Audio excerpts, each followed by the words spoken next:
Sa kaitaasan, siya'y papurihan, Diyos ng lahat o papuri.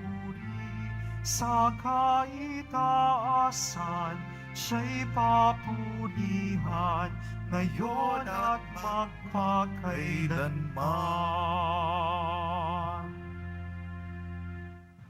Sa ngalan ng Ama at ng Anak at ng Espiritu Santo, Amen. ang pagpapala ng ating Panginoong Jesucristo, ang pag-ibig ng Diyos Ama, at ang pakikipagkasundo ng Espiritu Santo naway suma inyong lahat. At sumaiyo rin. Ang sagradong misa, gininto ang pagkakataon upang tayo magpuri, magpasalamat sa mga biyayang ibinubuhos sa atin, mga biyayang hindi tayo karapat-dapat. At sa Eucharistia, ginugunita natin si San Agustin ng Canterbury, obispo. Nagsimula siya bilang isang monghe, nasa loob ng isang monasteryo, ngunit siya'y inatasan ng Santo Papa upang ihatid ang mabuting balita sa Inglaterra, sa Britanya, upang isiwalat doon ang Ebanghelyo. Mga kapatid, aminin po natin ang ating mga kasalanan upang tayo maging marapat gumanap sa banal na pagdiriwang. Inaamin ko Sa makapangyarihang Diyos at sa inyo mga kapatid, na lubha akong nagkasala sa isip, sa salita at sa gawa at sa aking pagkukulang. Kaya isinasamo ko sa mahal na Birheng Maria, sa lahat ng mga anghel at mga banal, at sa inyo mga kapatid, na ako'y ipanalangin sa Panginoong ating Diyos. kaawan tayo ng makapangyarihang Diyos, patawarin tayo sa ating makasalanan, at patnubayan tayo sa buhay na walang hanggan. Amen. Panginoon, kaawaan mo kami. Panginoon, kaawaan mo kami. Kristo, kaawaan mo kami. Kristo, kaawaan mo kami. Panginoon, kaawaan mo kami. Panginoon, kaawaan mo kami. Manalangin tayo. Ama naming makapangyarihan, inakay mo sa kabatiran tungkol sa mabuting balita ang mga tao sa Inglaterra na tinuruan ng obispong si San Agustin. Ang pagpupunyaging ginanap niya ay umunlad nawa at pakinabangan ng iyong simbahan sa pamamagitan ng Kristo kasama ng Espiritu Santo magpa sa walang hanggan. Amen. Magsiupo ang lahat. Pagbasa mula sa unang sulat ni Apostol San Pedro. Purihin natin ang Diyos at Ama ng ating Panginoong Hesukristo. Dahil sa laki ng habag niya sa atin, tayo'y isinilang sa isang panibagong buhay sa pamamagitan ng muling pagkabuhay ni Hesukristo. Ang bagong buhay na iyan ang nagbigay sa atin na malaking pag-asa na kakamtan natin ang isang kayamanang walang kapintasan, di masisira at di kukupas. Ang kayamanang iyay nakalaan sa inyo doon sa langit. Sapagkat kayo'y sumasampalataya, iingatan kayo ng kapangyarihan ng Diyos, samantalang hinihintay ninyo ang kaligtasang nakalaang ihayag sa katapusan ng mga panahon. Ito'y dapat ninyong ikagalak, bagamat maaaring magdanas muna kayo ng iba't ibang pagsubok sa loob ng maikling panahon. Ang ginto na nasisira ay pinararaan sa apoy upang malaman kung talagang dalisay. Gayon din naman ang inyong pananampalataya na higit kaysa ginto ay pinararaan sa pagsubok upang malaman kung talagang tapat. Sa gayon, kayo'y papupurihan, dadakilain at pararangalan sa araw na mahayag si Hesu Kristo. Hindi ninyo siya nakita kailanman, ngunit siya'y inibig na ninyo. Hindi pa rin niyo siya nakikita magpahanggang ngayon, ngunit nananalig na kayo sa Kanya. Dahil dito, nag-uumapaw na sa inyong puso ang kagalakang di kayang ilarawan ng salita. Sapagkat inaani na ninyo ang bunga ng inyong pananampalataya, ang inyong kaligtasan. Ang salita ng Diyos. Salamat sa Diyos. Pangako ng poon nati, lagi nating gunitain.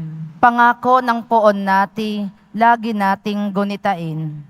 Buong puso siyang pasasalamatan, aking pupurihin sa gitna ng bayan, kasama ng mga lingkod na hinirang.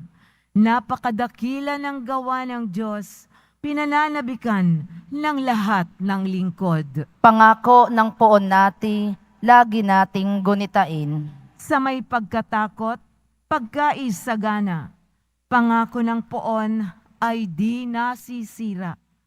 Ipinadaman niya sa mga hinirang ang kapangyarihan niyang tinataglay nang ibigay niya lupa ng dayuhan. Pangako ng poon nati, lagi nating gunitain. Kaligtas ay dulot ng mga hinirang, may ipinangakong walang hanggang tipan. Banal at dakila ang kanyang pangalan at pupurihin pa magpakailanman. Pangako ng poon nati, lagi nating gunitain. Magsitayo po ang lahat.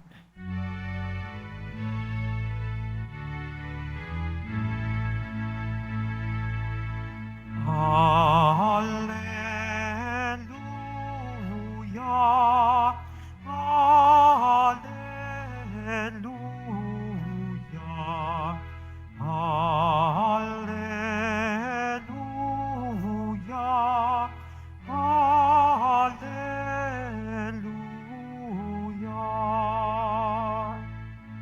Si Kristo ay naging dukha upang tayo'y managana sa bigay niyang pagpapala. Hallelujah, hallelujah, hallelujah, hallelujah.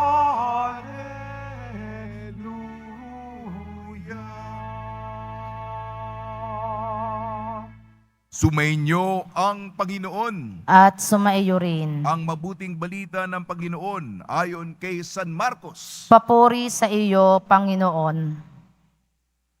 Noong panong yun, nang paalis na si Jesus, ay may isang lalaking patakbong lumapit, dumuhot sa harapan niya at nagtanong, "Mabuting guro, ano po ang dapat kong gawin upang magkamit ng buhay na walang hanggan?" Sumagot si Jesus, "Bakit mo ako tinawag na mabuti? Walang mabuti kundi ang Diyos. Alam mo,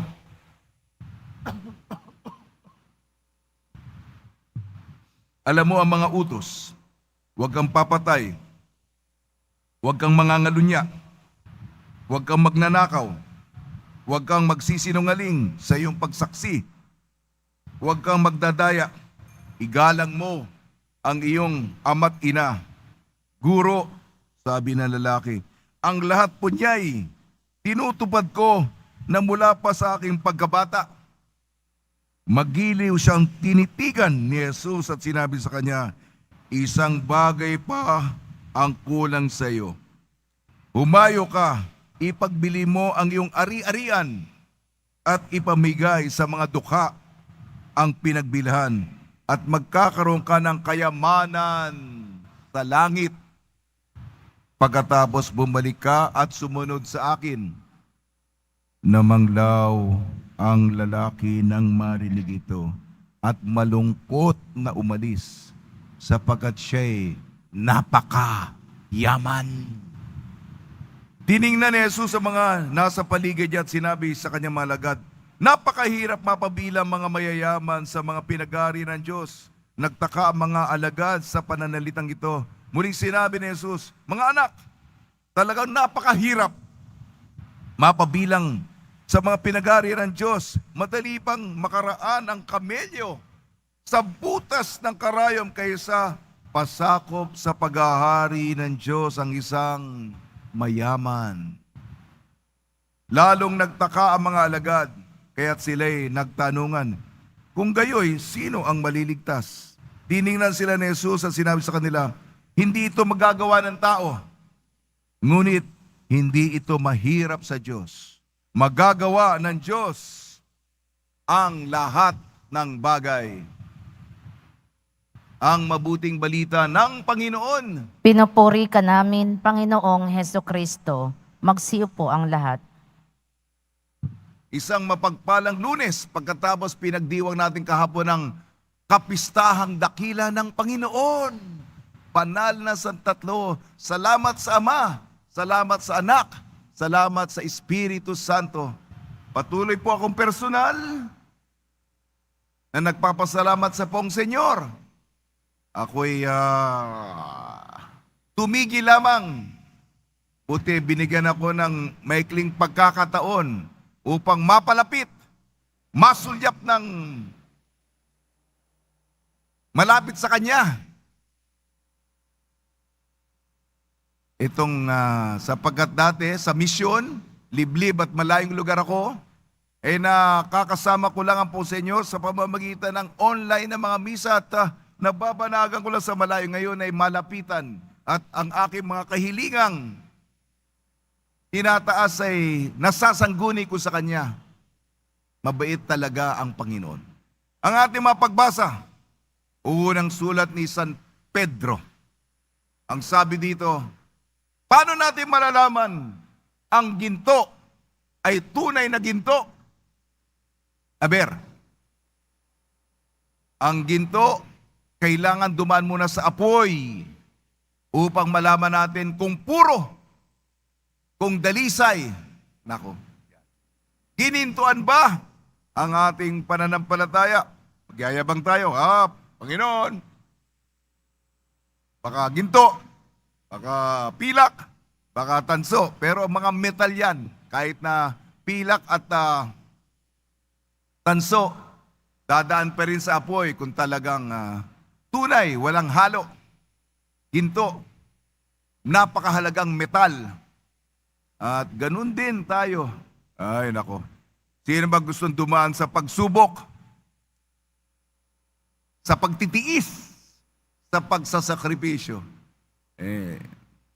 Kayo, kasama na ako diyan. O Panginoon, ba't mo naman ako madalas na pahirapan?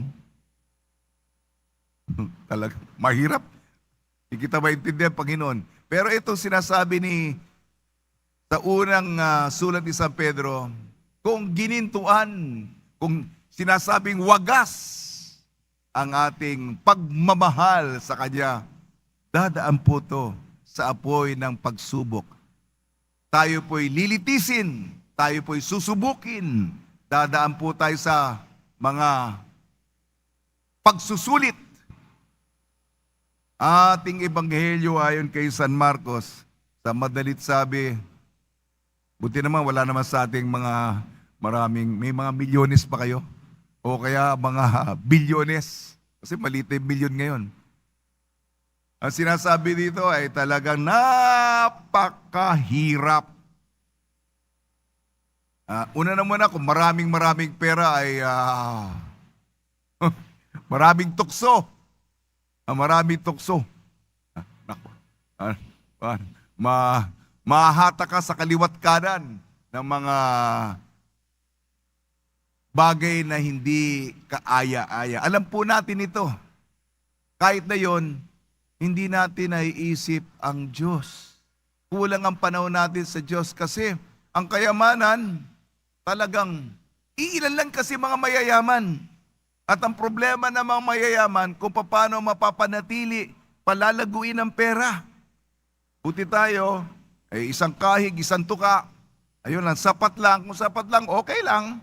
Pero yung problema ng mga mayaman, paano palaguin? Kaya iniisip mo kung paano palalaguin ang pera. Yan. Kakumpetensya ng Diyos. Kaya sinabi ng ating Panginoon, talagang napakahirap mapabilang sa paghahari ng Diyos ang taong napakayaman. Kasi material yan eh. Ang ukol sa Diyos ay mga espiritual, panlangit. Eh yung pera, yung salapi, hinahatak ang pababa. Pababa, material eh. Ang mga material na bagay. Bahay, kotse, paramihan ng mga bahay, mga ari-arian, di ba ganyan mga mayayaman? Ayan, ako. May panahon ka pa ba sa Diyos? May panahon ka pa ba para magpasalamat sa Pong Nazareno? Baka mahirapan. Di ko na sinasabing imposible. Kaya yung huli naman dito, baka may mayayaman dyan. May ilan sa inyo na talagang limpak-limpak ang pera. Baka nga sa inyo dito. Sinabi, hindi imposible. Sinabi, walang imposible sa Diyos. Ipaglaban mo. Madali lang. Marami ka bang pera? Ano sinabi ni Jesus? Di ibigay mo sa mga mahihirap. Di wala kang problema. Marami nagugutom dyan. Yan. Di wala kang problema. Kaya lang dapat may tapang ka upang ibigay. Mag-iwan. Pwede ka mag-iwan para sa disente ang pamumuhay. Yung sapat lang. Yung sobra-sobra, ipamigay mo, ibahagi mo sa naghihikahos. Yun ang daan ng kaligtasan. Lang po, mga kapatid. At yung nagsimula ko na sa misyon, ang ating santo ngayon, si San Agustin ng Canterbury, naging misyonero siya. Dinala ang, sabi ng Santo Papa, dalin mo, San Agustin, sa Inglaterra, sa Britanya, ang mabuting balita. Saan ba yun? Sama pa yun. Pero siya ay buong tiwala at gayon nga. Umasa sa Panginoon. Sa tulong ni Maria at ni San Jose at ni San Agustin ng Inglaterra, muli, labanan po natin ang tukso ng materialismo. Sapagkat pababa, papunta doon sa ibaba, pang impyerno talaga. Ang pinapaalala sa atin, ang ating direksyon ay pataas sa langit upang makatagpo ang ating nuestro Padre Jesus Nazareno. Magsitayo na po ang lahat.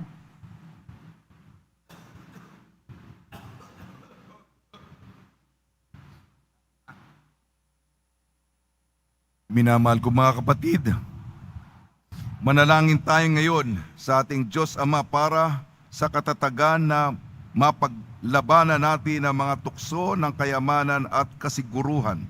Tugon po natin, Ama, mapasa amin nawa ang kaharian mo. Ama, mapasa amin nawa ang kaharian mo. Ang simbahan naway patuloy na magbigay ng kalinga at suporta sa mga napapabayaan at mga naghihirap ng ating lipunan.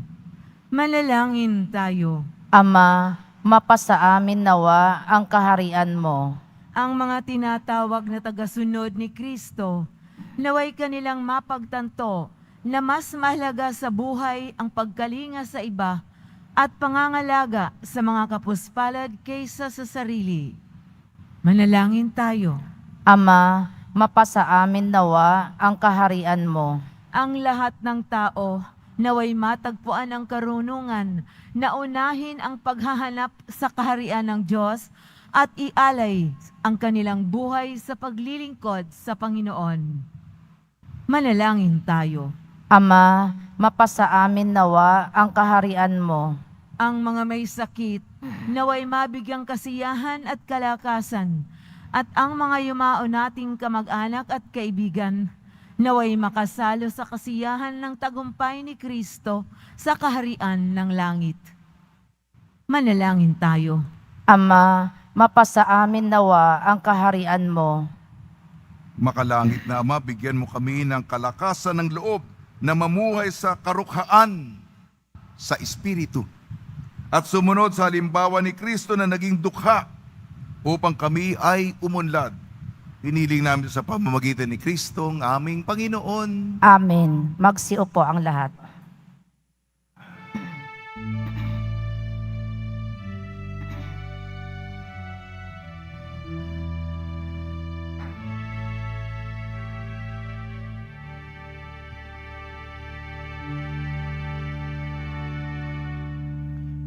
Aming alay sa iyo, Panginoon. Ang tinapay at alak na iyong kaloob upang gunitain ang iyong buhay na inialay nang tayo'y magdiwang bilang isang sambayanan.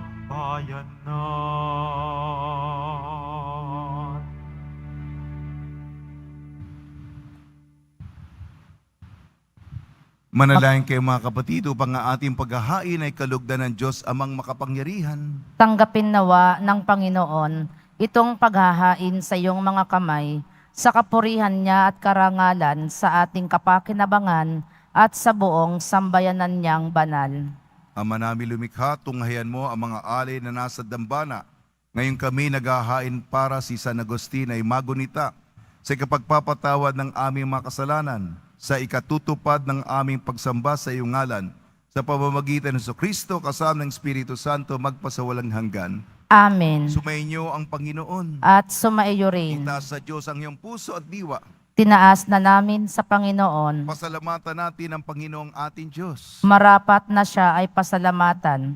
Ama namin makapangyarihan, tunay nga marapat na ikaw ay aming pasalamatan sa pamamagitan ng Kristo na aming Panginoon. Ngayon si San Agustin ng Canterbury ay pinararangalan sa pamumuhay niyang totoong uliran at pagiging maasahan sa panunungkulan. Kaya si Kristo na maasahan sa katapatan ay inihag sa pangangasiwa ng sambayanan. Ang malasakit ng mga ulirang tagapangasiwa noon ay nagpapatuloy magpahanggang ngayon sa mga panalangin kanilang iniukol kaysa ng sambayanan mo'y dito ay nagtitipon. Kaya kaisa ng mga anghel nagsisiawit ng papuri sa iyo nang walang humpay sa kalangitan kami nagbubunyi sa iyong kadakilaan. Santo, Santo, Santo, Panginoong Diyos ng mga hukbo, napupuno ang langit at lupa ng kadakilaan mo, o sana sa kaitaasan. Pinagpala ang naparirito sa ngalan ng Panginoon, o sana sa kaitaasan. Magsilod po. Ama naming banal, ikaw ang bukal ng tanang kabanalan, kaya sa pamamagitan ng Espiritu, gawin mong banal ang mga kaloob na ito upang para sa aming maging katawan at dugo ng aming Panginoong Hesukristo. Bag niya pinagtiis ang kusang loob na maging handog, hinawakan niya ang tinapay, pinasalamatan kanya, pinaghati-hati niya yon, iniabot sa kanyang malagad at sinabi, tanggapin ninyong lahat ito at kanin itong aking katawan ay hahandog para sa inyo.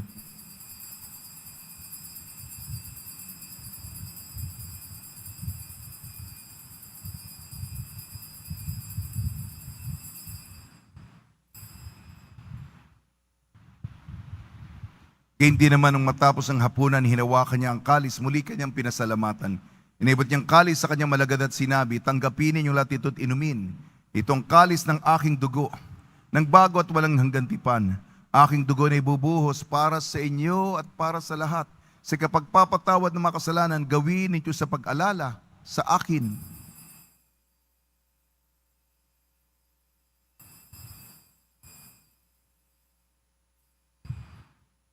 Magsitayo na po ang lahat. Ipagbunyi natin ang misteryo ng pananampalataya. Si Kristo'y namatay, si Kristo'y nabuhay, si Kristo'y babalik sa wakas ng panahon. Ama, ginagawa namin ngayon ang pag-alala sa pagkamatay at muling pagkabuhay ng iyong anak. Kaya tinialay namin sa iyong tinapay na nagbibigay buhay at ang kalis na nagkakaloob ng kaligtasan. Kami nagpapasalamat dahil kami minarapat na tumayo sa harap mo para maglingkod sa iyo. Isinasama namin kami magsasalo-salo sa katawan at dugo ni Kristo ay mabuklod sa pagkakaisa sa pamamagitan ng Espiritu Santo. Ama, lingapin mo yung simbahang laganap sa buong daigdig. Puspusin mo kami sa pag-ibig kaysa ni Francisco na aming Papa at ni Jose na aming Obispo at ng Tanang Kaparian. Alalahanin mo rin ang mga kapatid namin na himlay na may pag-asang sila'y muling mabubuhay. Gayon din ang lahat ng mga pumanaw, kaawan mo sila at patuloyin sa iyong kaliwanagan. Kaawan mo at pagdapating kaming lahat na makasalo sa iyong buhay na walang wakas kaysa ng mahal na Birhing Maria na Ina ng Diyos, ng kabiyak na puso niyang si San Jose, kaysa ng mga apostol, si San Agustin ng Canterbury, ni San Juan Bautista at ng lahat ng mabanal na namuhay dito sa daigdig ng kalugod-lugod sa iyo. May pagdiwang nawa namin ng pagpupuri sa kararangal mo sa pamamagitan ng anak na aming Panginoong Heso Kristo.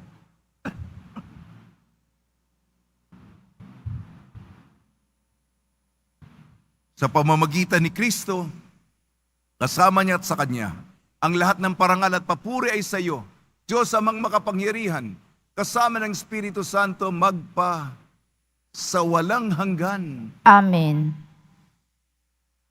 Sa tagubili naman nakakagaling na utos sa turo ni Jesucristo na Panginoon natin at Diyos, ipahig natin ng lakas loob. Ama namin, sumasalangit ka, sambahin ang ngalan mo, mapasa amin ang kaharian mo, sundin ang loob mo dito sa lupa para nang sa langit. Bigyan mo kami ngayon ng aming kakanin sa araw-araw at patawarin mo kami sa aming mga sala para nang pagpapatawad namin sa nagkakasala sa amin at huwag mo kaming ipahintulot sa tukso at iadya mo kami sa lahat ng masama. Namin kami i-adjust sa lahat ng masama, pagkalooban ng kapayapaan, araw-araw iligtas sa kasalanan at ilayo sa lahat ng kapahamakan. Samantalang aming pinananabikan ang dakilang araw ng pagpapahayag ng tagapagligtas namin sa Jesucristo. Sapagkat iyo ang kaharian at ang kapangyarihan at ang kapurihan magpakailanman. Amen. Panginoon Jesucristo, sinabi mo sa mga apostol, kapayapaan ang iniiwan ko sa inyo, ang aking kapayapaan ay binibigay ko sa inyo. Tungyan mo ang aming pananampalataya at huwag ang aming mapagkakasala. At pagkalooban mo kami ng kapayapaan at pagkakaisa ayon sa iyong kalooban, kasama ng Espiritu Santo magpasawalang hanggan. Amen. Mga kapatid, mga kaibigan, sumainyo po ang kapayapaan ng ating Panginoon. At sumaiyo rin. Magbigayin po tayo ng kapayapaan sa isa't isa. Kordero ng Diyos na nag-aalis ng mga kasalanan ng sanlibutan, maawa ka sa amin. Kordero ng Diyos na nag-aalis ng mga kasalanan ng sanlibutan, maawa ka sa amin.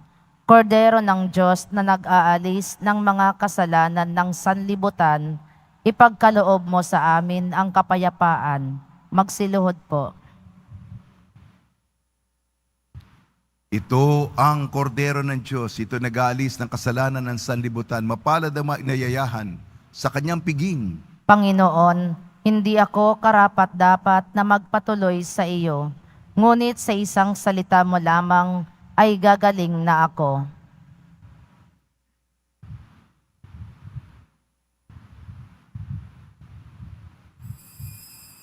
Para sa lahat ng tatanggap ng banal na komunyon, sasagot po tayo ng amen.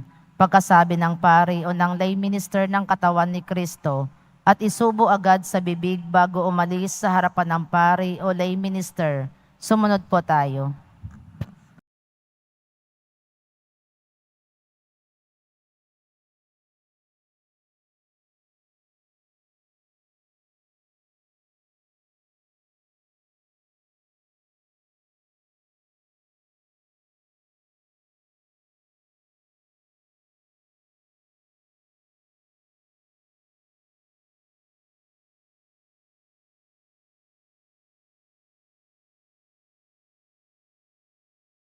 Nalangin tayo. Ama namin mapagmahal, kaming nagsipakinabang ay dumadalangin ang pinanaligan ng ulira naming si San Agustin ng Canterbury ay maipahayag namin at ang itinuro niya ay magawa naming ganapin sa pamamagitan sa Kristo kasama ng Espiritu Santo magpasawalang hanggan. Amen. Pagbabaspa sa mga deboto ng kanilang mga kahilingan at dasalan. Mahal na pong Jesus Nazareno, iniyag mo sa pamamagitan ng krus ang walang maliw na pag-ibig ng Diyos sa sangkatauhan. Pakinggan mo ang kahilingan ng iyong angkan na nagsusumamo sa iyo. Makamtanawa nilang iyong katugunan at tanggapin ang kasagutan na may utang na loob na tinatanaw. Basbasan din po ninyong mga daladala nilang mga imahen at dasalan sa pamamagitan ng bendisyon ito. Naway maalala ng mga pangalan sa binyag na ikaw ibigin at paglilingkuran bilang Panginoon magpa sa walang hanggan. Amen. Sumainyo ang Panginoon At sumaiyo at rin. pagpalain kayo ng makapangyarihang Diyos, Ama, Anak at Espiritu Santo. Amen. Taglayin po ninyo sa inyong pag-alis ang kapayapaan ni Hesu Kristo. Salamat sa Diyos.